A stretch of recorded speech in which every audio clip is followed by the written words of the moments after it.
Mike Kalanick. This is my Lab 2 Wheatstone Bridge. Wheatstone Bridge basically is a simple circuit shown here that helps you determine the value of an unknown resistor. In this case, you have a potentiometer, and basically when you adjust the potentiometer, you can find a way, you can figure out, once you minimize the peak-to-peak voltage between the two different channels across the middle resistor, which is R3 in our case, you're able to figure out the value of the resistor. And so we have our circuit set up. We can see our wave generation here, and then our first scope, you can see that the two channels are pretty different. And so once we go over here, we can go to our potentiometer and kind of watch as we turn this. The wave values are changing and getting closer to one another.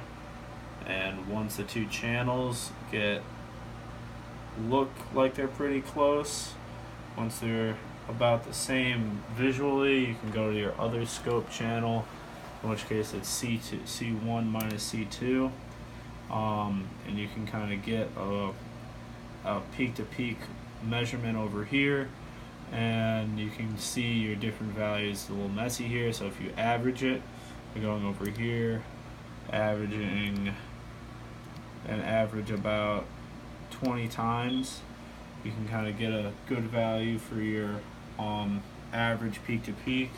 So you want to find the minimum value. Once you find the minimum value, which I think we're pretty close, as you can see, that's more. So we're going to go back,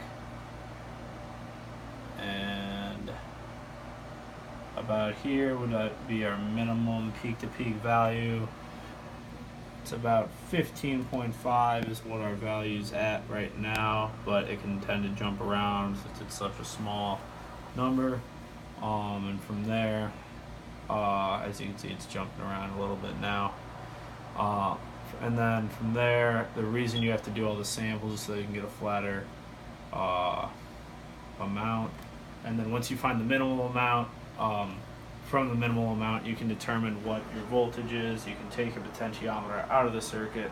After you stop the wave generation, you can measure it, and you can get your exact resistance value.